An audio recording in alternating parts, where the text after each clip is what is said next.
paling bahaya dalam sejarah. Eling-eling santri sing khusuk-khusuk. Mulane mboten iki sejarah. Mulane Kiai Memun, Kiai ngalim rata-rata gedeng santri khusuk dalam hal sejarah. Akhirnya ono kelompok sing sok khusuk, yaiku moh tukaran, ya moh partai, moh kelompok-kelompokan. Ngerasa bener dhewe iku disebut kelompok Khawarij. Wong Khawarij itu darani dosa gedhe murtad saking khusuke. Ora ana dosa cilik, kabeh dosa iku gedhe. Mergo dosa iku bentuk pelanggaran terhadap Allah Subhanahu wa taala. Wis entek khusuk wong Khawarij. Ora ana wong khusuk dalam sejarah kaya wong Khawarij. Tapi saking khusuke duwe akibat Ali yo darani salah, Muawiyah yo darani salah. Ya kok wong saiki PKB darani salah, PKNU darani salah, NU darani salah, Muhammadiyah darani salah. Dekne mau klunak-klunak ning kamar ora tau gawe madrasah, ya ora tau mulang ngaji. Paham nggih? Ya ora tau dadani umat, mau pertuntang-pertuntung. Iku Khawarij, ngono jenenge apa? Khawarij. Saelek-eleke partai iku sering duwe paguyuban, ngrudak-gruduk istighosah mbok gawe sekolahan. Saelek-eleke partai. Saelek-eleke ormas yo sering gerakno masa kanggo kebaikan. Tapi sak soleh-soleh wong dhewean paling klunak-klunuk. Asal nek nggih madrasah dhewe, nek ora gawe proposal lho. Nek ora ngono donyane entek, padahal donyane mok sapi kuru entek. Iku nggo pondasine tok ora cukup. Nggo pondasine tok mboten apa? Cukup. Wis wong soleh paling apik sak donya, mulyane niat gawe masjid lho. Ndadekno pondasine tok tanpa gretok ora ngarah cukup. Ada sing rapati soleh lewat partai, proposal sana sini masjidnya jadi mewah, mbok duit subhat, mbok haram, mbok abang, mbok ijo, bos. Akhirnya wong Khawarij gawe satu kelompok sing ngalalno darai Ali, yang ngalalno darai Muawiyah. Akhirnya matek dipateni wong Khawarij. Sampai sekarang para teroris, para pembunuh diri itu rata-rata berangkat dari orang yang sudah anti sama kepartaian, anti sama golongan, merasa suci sendiri, kemudian banyak terjadi bom bunuh diri dan sebagainya. Itu sejarahnya panjang. Memang samu gampang tapi urip. Sebab itu semenjak itu sudah ulama-ulama itu tidak senang sama orang yang merasa sok suci sendiri, benar. Loh, saya sering ditanya, Gus, sampean itu kan tidak berpartai. Terus kalau organisasi di Indonesia yang sampean ikuti apa? Tak jawab. Asal NU atau Muhammadiyah itu mayoritas, saya hanya ada di antara dua itu. Asal mayoritas, masih mayoritas. Soal aku tidak pengurus, memang tidak pengurus, tapi saya milih di antara NU atau Muhammadiyah. Asal masih mayoritas. Secara organisasi lah. Bahwa per detail perilaku kita karena kita punya ilmu, ya mungkin kita punya kekhasan sesuai kapasitas masing. Tapi kita harus milih salah satu NU atau Muhammadiyah. Karena ya Nabi sering pesan bahirul muslimin wa man sadza fin nar alaikum bil jamaah fa inna yadawahi ma'al jamaah wa man sadza fin nar. Kamu harus ikut kelompok mayoritas. Kamu enggak boleh hidup sendiri. Wa man sadza fin nar, yang merasa benar sendiri masuk neraka. Ya karena itu tadi ada madrasah karena dibikin kelompok NU. Nanti ada sekolahan modern yang menjadi izzatil Islam wal muslimin melawan wong Kristen atau wong fasik, ya sekolahane Muhammadiyah. Ngerono madrasah, ono turutan, ono lagar penceng, jasane wong ono sekolahan sing iso bersaing mbek non muslim wae Muhammadiyah. Ya itu saja kita. Karena kalau tidak direduksi begini, kita akan ikut kelompok-kelompok kecil yang merasa benar sendiri. Misalnya kelompok-kelompok yang kecil-kecil sing aneh-aneh, itu kan mereka lebih orisinil. Tapi saat orisinil kelompok kecil tuh luwih ngeri. Misalnya kayak kemarin ada kelompok An-Nazir. An-Nazir mungkin dia bisa ngepas no dawe Nabi yang sing rambutnya diping nih loh, sing tenggene japos bodone beda mek bodo kita. Saya tuh pernah melihat di Metro, ini cerita intelektual, pernah lihat di Metro wawancaranya ketua Jamaah An-Nazir. Itu dalam banyak hal memang mereka ingin memiripkan sama Nabi. Misalnya rambut dipilok diping. Dalam sejarah sampean takok ahli hadis, memang Nabi Sayyidina Umar Bakar itu rambutnya apa di apa itu disemir. Terus mereka kalau sholat isya itu akhir, katanya Nabi kalau sholat isya sulusul lail dan sebagainya. Tapi apa sisi yang dari itu terus kemudian merasa persis Nabi? Wong Nabi itu macam-macam. Beliau hidup itu berapa tahun? 23 tahun. Semenjak beliau jadi Nabi itu ngalami kenabian pinten 23 tahun. Dan itu punya ikhwal-ikhwal yang rawan ada nasah mansuh. Seperti sekarang di Pondok Indramayu, di mana-mana ada satu kelompok yang nganggep kehidupan sekarang itu adalah periode Makkiyah. Periode Makkiyah itu satu periode yang dimana sholat cek rapati wajib, zina rapati haram, nyabu rapati. Ya ada kelompok-kelompok di kota-kota begitu. Di kota-kota juga banyak orang yang sama orang zina itu biasa, sama orang nyabu biasa. Mereka sendiri tetap mengharamkan zina, tapi nggak perlu dilawan. Sehingga polemik ketika FPI begitu, ada yang mengatakan periode sekarang itu mirip Makkiyah, di mana kemungkaran nggak perlu dilawan, yaitu bil hikmati wal mau'izatil hasanah. Ada orang yang menafsirkan Islam sekarang itu sudah periode Madaniyah, sehingga kemungkaran harus dilawan. Yang kayak FPI itu yang anggap sekarang sudah periode Madaniyah. Lah itu kan artinya begini, semua itu toh mengklaim mirip-mirip niru Kanjeng Nabi. Masalahnya semua itu juga ngeklaim mirip-mirip niru Kanjeng Nabi. Nah, terus kemudian ini cerita Malik ahli sunnah. Kemudian sejarah memanjang. Sausai Ali bin Muawiyah keok, Sayyidina Ali keok di putra Sayyid Husain. Sayyid Husain kon ngakoni pemerintahan Yazid teng Syam. Sayyid Husain boten kersa. Idzan al mautu khairun bi. Kalau begitu lebih baik mati. Terus dibantai teng Karbala. Bons. Ketika dibantai di Karbala malah melahirkan trauma lagi. Wong Islam sing model tipikal Sunni tetap melok Yazid. Tipikal Sunni bukan Sunni, tipikal Sunni. Artinya melok Yazid wes ora usah dituntut dendam, malah ra ono bare. Akhirnya gak dendam. Kelompok Syiah iku apa-apaanan, putune Nabi kapundhut kok dingin-dingin saja. Kudu ono revolusi, akhirnya revolusi. Sing lahirna kelompok Syiah kanthi sak mangke.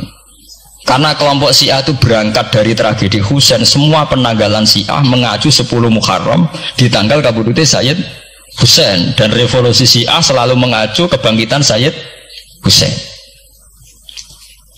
Nah ahli sunnah mulai dulu karena melihat fenomena semua macam-macam pokoknya kayak orang Indonesia saiki. Dan buatan derek-derek itu mulai dhisik.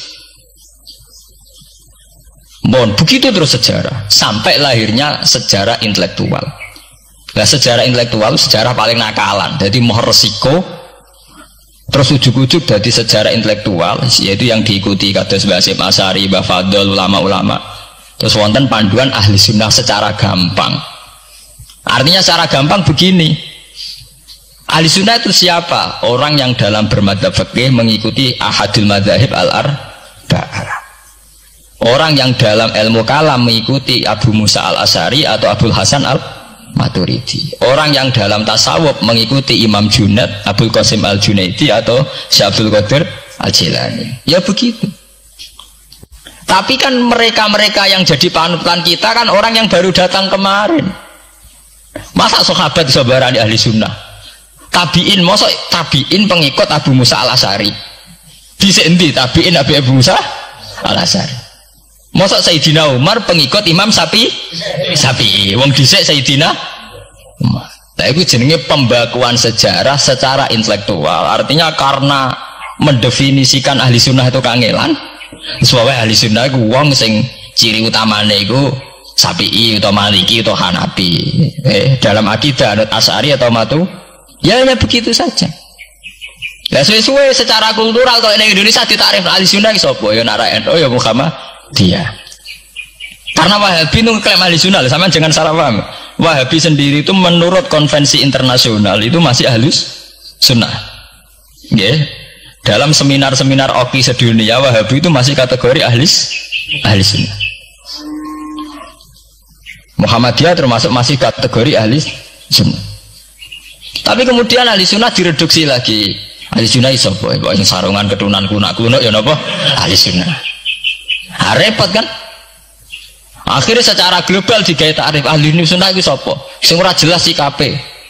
Lah anak Syiah sing wani Amerika, takrif itu berkembang terus. Kok kebetulan Syiah diwakili oleh Iran, mulai dhisik ciri utamane Iran wani Amerika. Enggak dong, Iran nanti dipresideni Shah Iran. Shah Iran itu Pahlavi bonekane Amerika. Terus digoleng no mbek monarkine Khomeini mbek Ali Syariati. Semenjak itu Iran identik mbek wani Amerika, dimulai zaman era revolusi sinten Khomeini. Bakdo niku Rafsanjani dia masih wani Amerika. Terus sama ke Ahmad bin Ijad nih. Mulai riyen Iran mau di ciri khas sebuah negara yang wani napa? Amerika. Wani tenan Bores pokoknya jadi sejarah. Dene wis duwe sejarah ciri khasnya wani napa? Amerika. Nah sesuai jadi takrif. Pemerintahan Sunni piye? Sing balane Amerika, lah Arab Saudi balane Amerika. Lah sing Syiah sing wani. Lah sesuai tarifnya itu kan.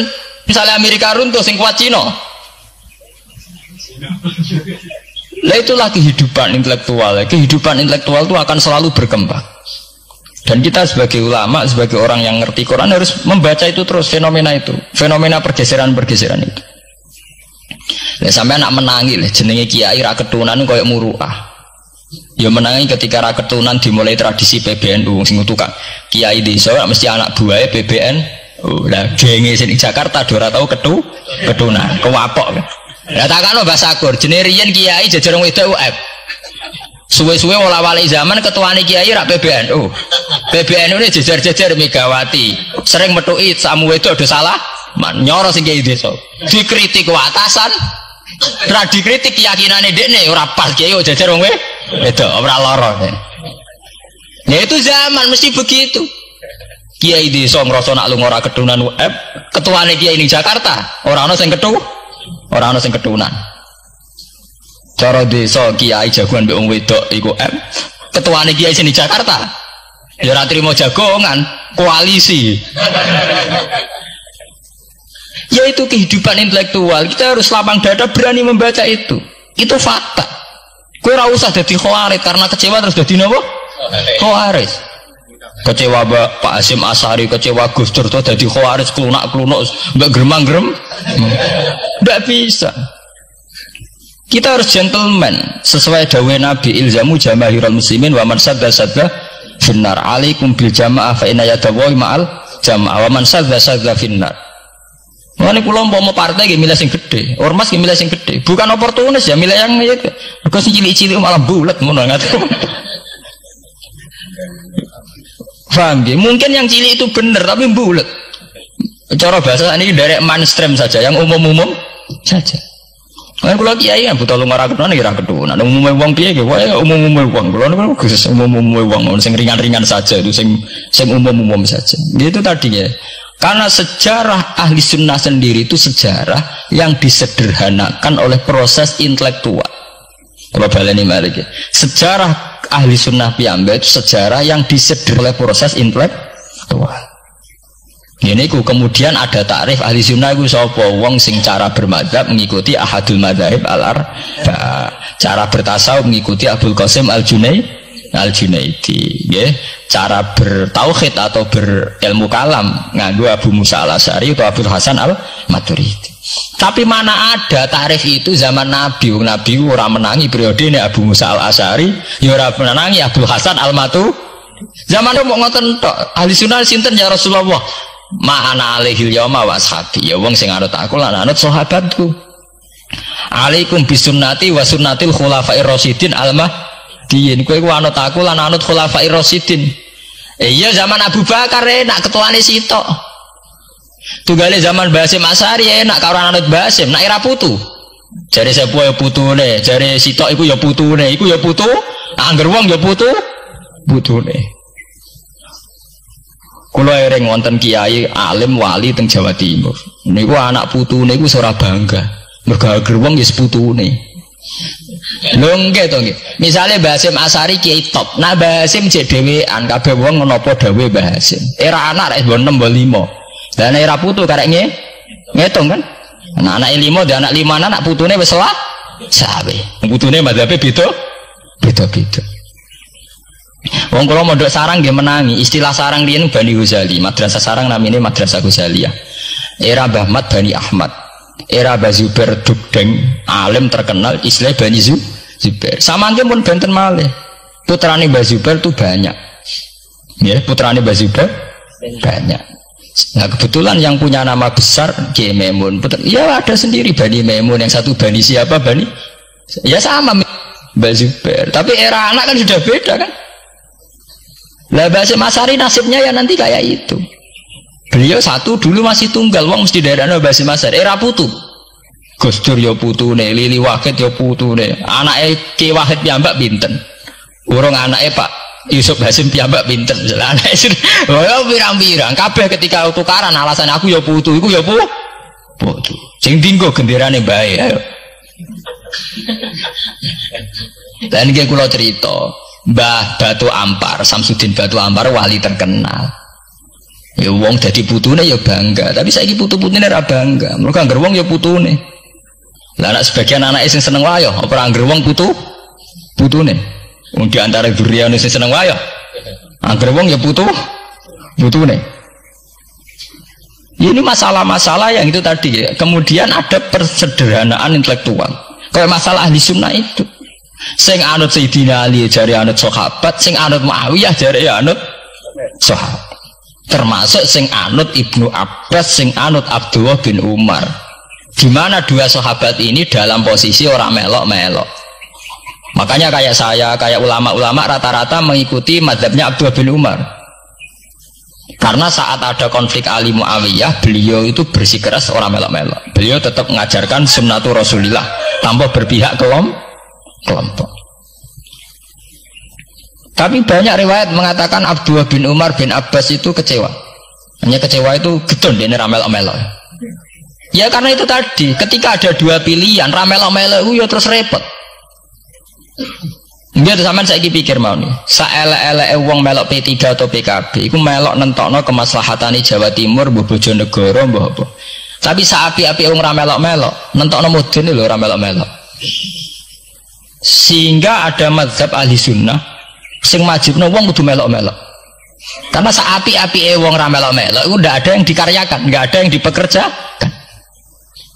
Oke, misalnya taruh saja misalnya sampean melok PKB atau P3 atau melok PAN. Saelek-elek melok itu mesti melok mikir nasib bangsa. Tapi saapi-api ora melok-melok ora ono sing mbok lakoni. Sebab itu ya banyak saja ulama yang mengatakan ketika ada partai yang macam-macam kayak kudu melok salah siji. Bukan apa-apa ya nganggo perhitungan amal.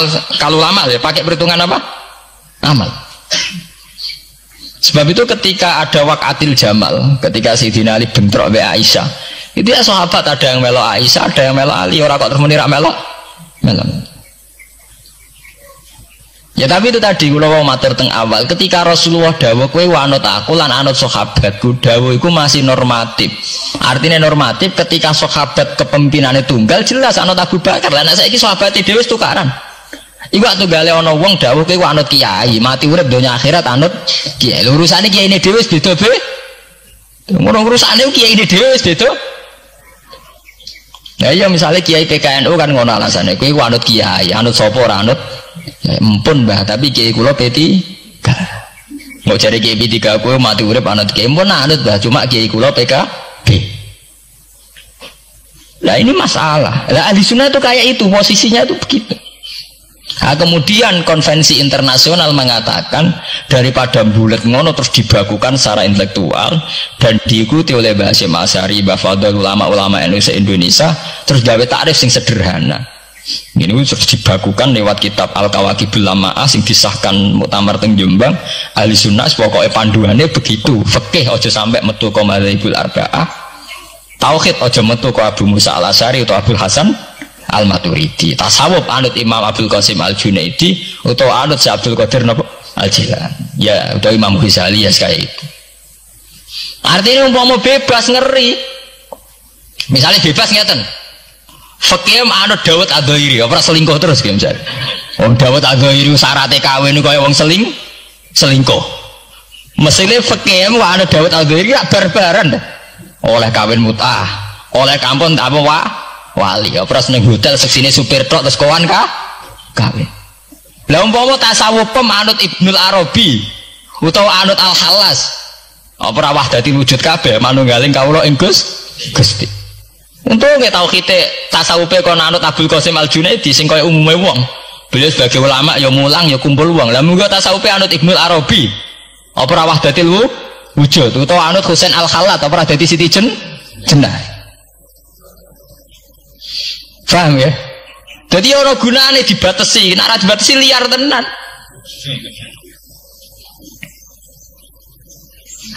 Paham ya? Ini masalahnya bandingannya ekstrim. Misalnya fakih kok kowe anut Dawud Ad-Dhairi, Kaya apa? Nak kena ngomong sing mut'ah.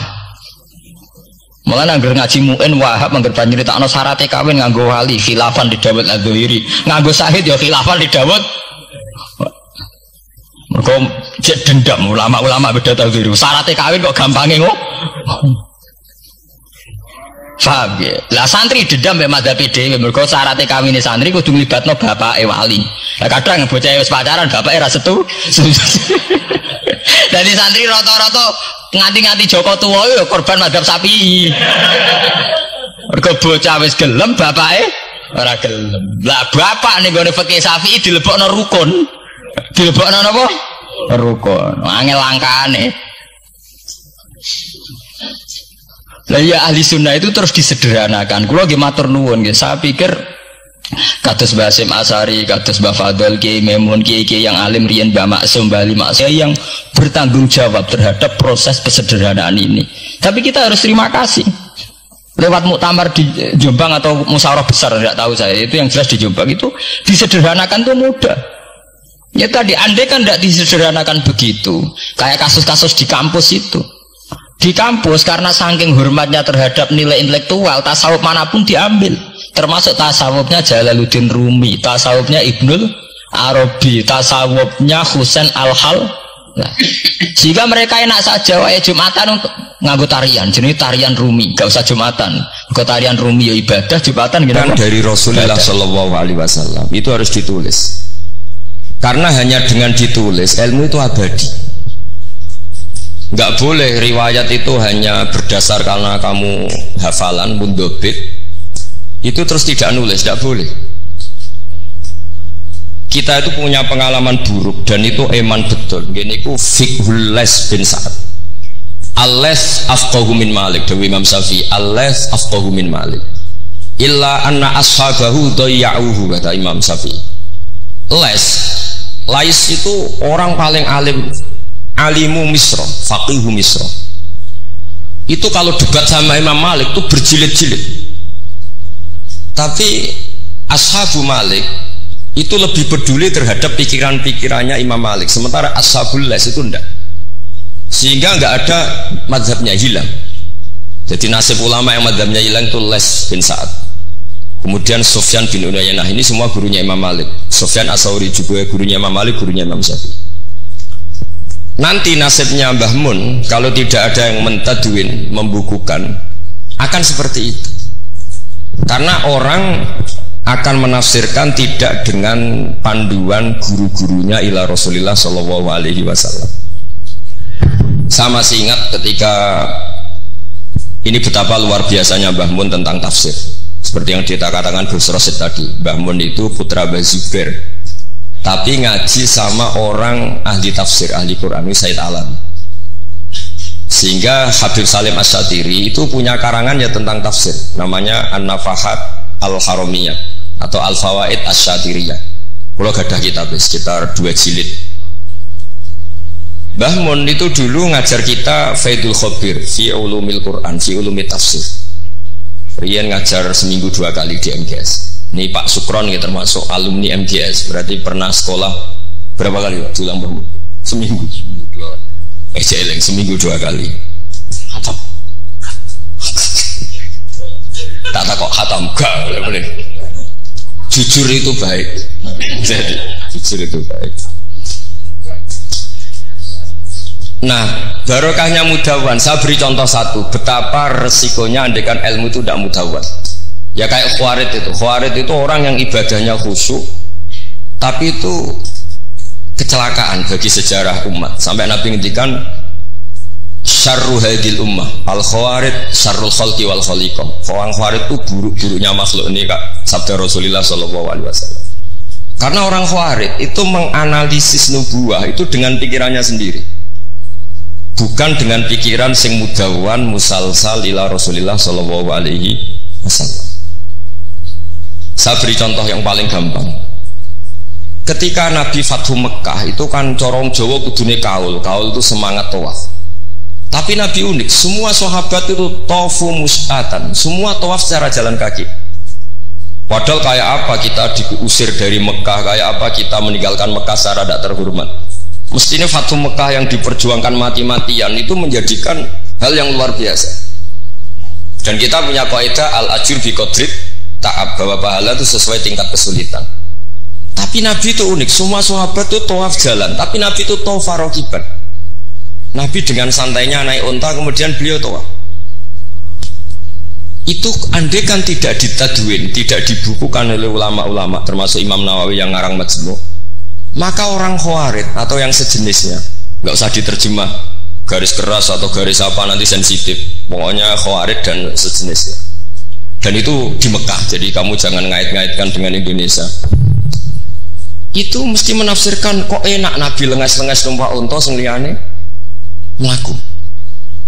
Tapi barokahnya tafsiran ulama itu dibukukan. Nabi yang saat itu tawaf rakiban, ya, Nabi yang saat itu tawaf secara berkendara, itu afdolu mungkin bi alfi fadilatin sampai ila mala nihayatallah daripada yang tawaf masyian.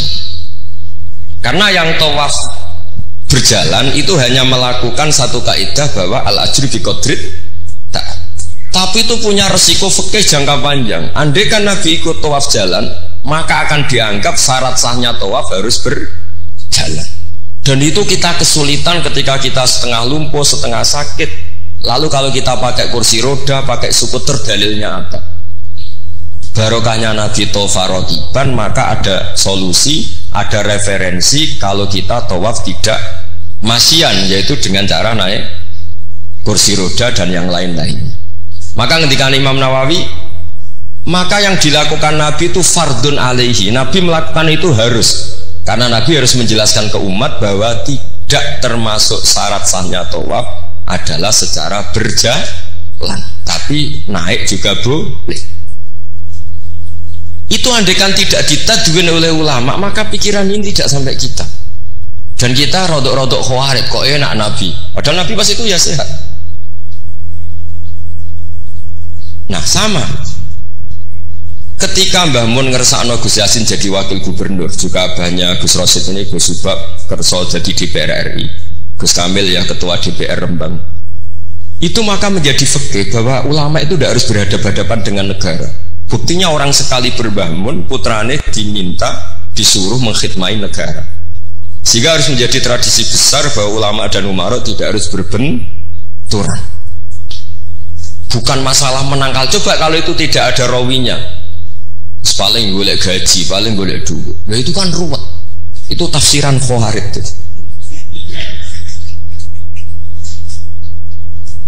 Jadi, saya itu punya sanad mutasil. Saya berkali-kali ketemu abahnya Gus Rosid, beliau juga guru saya, Gus Subab, semuanya. Itu ketika beliau menolak, itu Mbah Mun maksa. Gus Kamil dulu pertama disuruh jadi DPR ya menolak, sampai pernah transit di dalam saya di Jogja itu 3 hari. Dan Mbah Mun akhirnya sampai duka harus mau. Tapi lama-lama kita tahu bahwa beliau ingin menyelamatkan Indonesia, bahwa Indonesia nggak perlu dipertentangkan antara ulama dan umat. Nah, itu harus terus. Karena kalau kita ingin versi tertentu, pasti Indonesia itu chaos. Chaos itu ya chaos ya. Guru hara, kalau guru hara terjadi safkut dima, pengaliran darah yang dosa kita. Makanya Mbah Mun sering cerita ke kita, saya tidak pernah bilang saya, ke kita, semua santrinya levelnya sama, karena sama-sama dengar. Bedanya lali mbak eling ini gitu, ambek paham sama tidak paham itu. Sebetulnya saya ingin bilang saya, karena saya berkali-kali fasoni bidzalika syekhuna, tapi kita semua sama lah, sama-sama mutawatir sama. Fiqhus siyasa atau fiqhul imamah atau fiqhul khilafah, terserahlah bahasa sampeyan, itu juga harus diwariskan. Sehingga dulu sampean tak ceritani, dulu yang semi-semi Khawarij itu ya sudah banyak. Wah Nabi itu harus ngomong akhirat terus, masa Nabi jabat. Oke, dari segi jabatan itu duniawi, kesannya buruk karena jabatan itu duniawi. Tapi kalau dibalik, atardo ayyaku nasolihu tahta yadidz zalim. Kue ridho kalau orang-orang yang nggak sholat, nggak cewek, nggak istinja, mimpin wong soleh. Jadi harus dibalik, harus membolehkan orang soleh yang mimpin orang dolim, jangan dibalik. Wong soleh pokoknya yang masjid kabeh, wiridan kabeh, dipimpin wong zalim, hanya karena kamu mengharamkan politik. Jadi orang itu harus ngerti. Makanya ketika beberapa nabi itu harus kita tahu, ada nabi yang ngaji terus kayak Nabi Yahya, Nabi Isa. Ada yang nabi yang seumur-umur itu jabat kayak Nabi Dawud, Nabi Sulaiman. Kamu boleh niru Nabi Dawud, Sulaiman jabat, tapi nggak boleh meniru istrinya 1000. Itu 4 saja masalah gitu ya. Sitok wis kudu pegatan ya gitu. Rai-rai nggak meyakinkan kan, satu aja sudah. Tapi itu tidak saya loh. Jadi sampai Allah menurunkan ayat am yahsuduna nasa ala ma atahumullahu min fadli faqad ataina ala Ibrahim al-kitaba wal hikmata wa atainahum mulkan azim. Jadi ada orang-orang soleh yang oleh Allah disebut bahwa mereka itu jabat. Gini ku alu Ibrahim. Ada banyaklah orang-orang soleh yang jabat. Mereka adalah orang-orang yang tak kasih kitab, tak kasih hikmah, tapi ya wa atainahum mulkan azim. Ketika Mbah Hasyim di putra Gus Wahid jabat, dulu Mbah Wahab Hasbuwah dia anak Gus Wahid juga jabat. Mbah Mun punya putra Gus Bab, abahnya Gus Rosyid dulu ya DPR RI, Gus Yasin wakil gubernur. Ini kita sebagai muridnya Mbah Mun bukan melihat urusan jabatan, urusan bahwa kita ikut berbakti sama negara. Makanya ketika Mbah Mun kapundhut hari Selasa tanggal 5 Dzulhijjah, itu saya masih ingat betul. Ketika itu saya di dalam, ada Gus Subab, ada Gus Naji, ada Gus Kamil, ada semua lah. Itu mereka itu kelihatan apa ya, masih nggak sadar kalau abahnya wafat. Kelihatan senang. Senangnya itu karena mereka menyaksikan betapa yang diinginkan Mbah Mun itu kesampaian. Beliau-beliau ini cerita, Mbah Mun itu cerita gini, Cung, aku nak mati Jumat berarti aku wali. Nak mati Selasa aku ya wong alim. Jadi berarti beliau itu milih jadi orang alim. Jadi dia relax. Terus ada beberapa apa ya, uang lah atau apalah. Kata beliau sama Gus Subab, bilang ke Gus Subab, bab ya aku nak teko balekno, nak ra teko bagi ning anak-anak. Jadi semua dipersiapkan. Begitu mudah beliau melihat kematian, melihat kapundhut, melihat seringan itu. Karena kerinduan seorang wali atau orang soleh kepada Allah itu rindu sekali. Dan ini kita harus punya riwayat, dan itu menjadi fikih besar. Nggak boleh kamu pakai fikih khawarij. Kiai kok jabat, kiai kok kedonyan. Misalnya ono kiai wong soleh ora oleh kedonyan, terus saiki wong salat buruwe wong ra salat, kowe rido. Wong salat buruwe wong ora salat. Mergo sing salat kok kon melarat. Jadi nak fikih udah fikih khawarij. Fikih sing bener maca majmu', nak ra iso maca jerone maca judule. Ya sadar.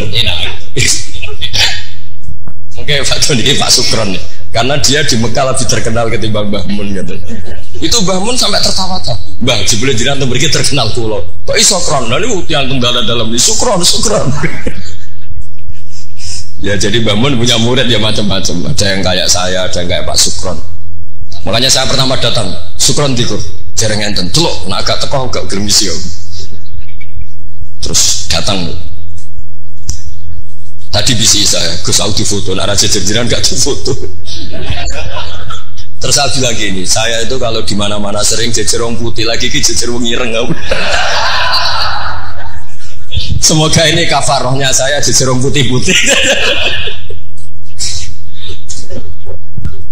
Jadi saya teruskan lagi ya.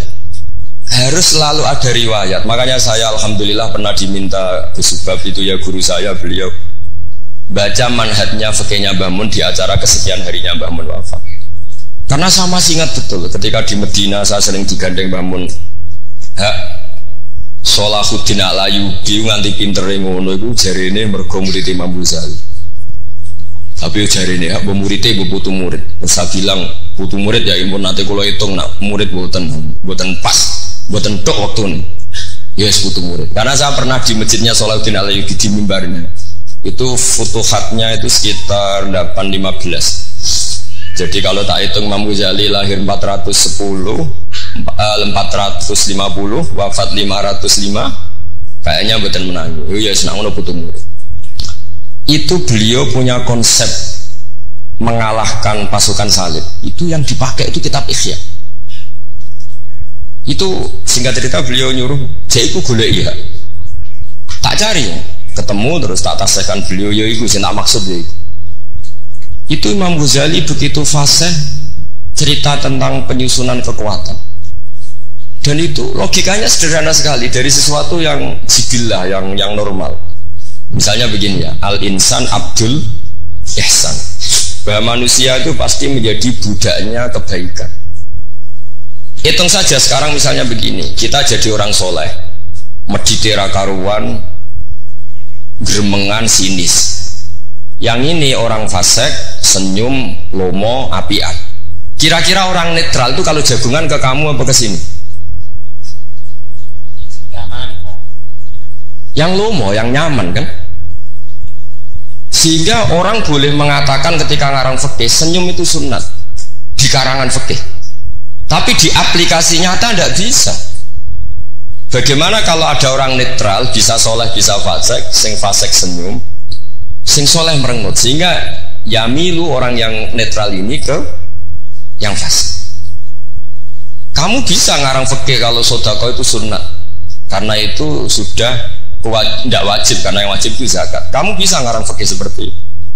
Tapi kalau dalam tadbiki tidak bisa. Misalnya saya orang soleh hidup di tengah kota, atau orang soleh hidup di pedalaman, terus saya medit mentang-mentang sudah zakat, nggak pernah sedekah. Sing wong fasik jor-joran sering nyervis rokok gratis, ngopi gratis. Kira-kira kemana kecenderungan orang? Ke yang fasik, karena al-insan abdul ihsan. Nah, hal-hal seperti ini tuh yang dikaji Imam Ghazali, kemudian itu menjadi inspirasi Salahuddin Al-Ayyubi. Kalau dia ingin solid, maka harus berbuat baik sama siapa saja, karena itu cara punya kekuatan. Nah, kita enggak, kita ini memaksakan kebenaran tapi prosesnya tidak simpati. Makanya kata para mufassir, walaupun tafadzur ghalidal qalbi lan faddu min khaliq, itu kata para mufassir, hada sayyidul khalqi wa hada ahabbul khalqi ila Allah. Ini Rasulullah, orang paling dicintai Allah. Itu saja sekali salah dalam perilaku sosial, itu bayangannya lan faddu min khaliq, orang akan bubar. Padahal ma'anna hada mu'ayyadun fi ruhil qudus. Padahal Rasulullah itu orang yang diberi kekuatan malakut, kekuatan langit. Itu saja dibayangkan kalau salah secara sosial, lan faddu min khaliq, orang akan bubar. Apalagi kamu yang keramatnya enggak jelas, fisik gak mandi, terus salah sosial, istaqabbal wa minna minkum taqabbal ya kan. Sehingga Mbah Mun itu baik sama siapa saja, termasuk baik sama Megawati, sama apa saja. Bahkan beliau sebelum haji sempat ketemu Megawati, dan beliau sebelum itu ya pernah bilang ke saya, ke kita, aku ketemu Bu Mega dan Indonesia itu damai. Makanya ketika beliau kabundut Dzulhijjah, itu min asyuril hurum, karena al asyurul hurum itu ada 4, Dzulqa'dah, Dzulhijjah, Muharram, Rajab. Beliau kabundut 5 Dzulhijjah, bulan yang termasuk sakral di Islam. Dan beliau kabundut 6 Agustus, bulan yang paling nasionalis dalam Indonesia. Jadi Allah memilihkan beliau bukan sekedar tempatnya di Ma'la, tapi pakai bulan yang paling sakral sesuai konteks masing-masing. Dalam religius Dzulhijjah itu sakral, dalam nasionalis Agustus itu sakral. Kayak apa Allah memilihkan beliau? Makanya ini saya cerita ya, saya mungkin 10 menit lagi, sampai santai aja, ini nggak ganggu lama-lama supaya nggak ribet. Makanya di antara yang ditulis beliau tentang jabatan, tentang jabat, nah ini cerita saja. Beliau menulis feeling sekarang halaman 37. Nanti kalau yang nggak paham ngaji sama Pak Sukron, sudah tak ijazai tadi. Kobil tuh. Jadi nanti yang nggak paham, iya itu nanti. Kau jebolin. Apa? Kau jaluk deh. Kau lagi jaluk beraya sah ke? Sah. Ini konco kulo mulai teng sarang ngantos. Nanti foto-foto tegar kulo tanggal 3 Syawal. Nih Pak Sukron nih. Gus, gue nak jadi kiai jegeman kaya aku. Tak pikir apa? Ceritanya gini Gus Rosid, dia itu kiai, mungkin kiai debutan. Dia dengan santainya cerita, man soma Ramadan summa addu'ahu sittan min Syawal faka'annama somat daro kullah. Jadi puasa Ramadan kemudian puasa 6 hari Syawal maka seakan-akan puasa setahun. Singkat cerita ada orang lugu puasa tanggal 2 Syawal puasa. Sowan Pak Sukron pas kiai ini rokok. Terus kata orang lugu tadi, getun Pak aku anut jenengan. Jebule jenengan gak poso. Saya bilang, lah opo ke dalil ngono barang lha opo? Dalil liyane ya kena. Tapi itu kearifan, menurut saya dia cerita itu kearifan. Maka ini warning ya, siapapun yang ngiyai jangan dalil sesuatu sing ra iso nglakoni. Orang udah ini ilmiah gak apa-apa.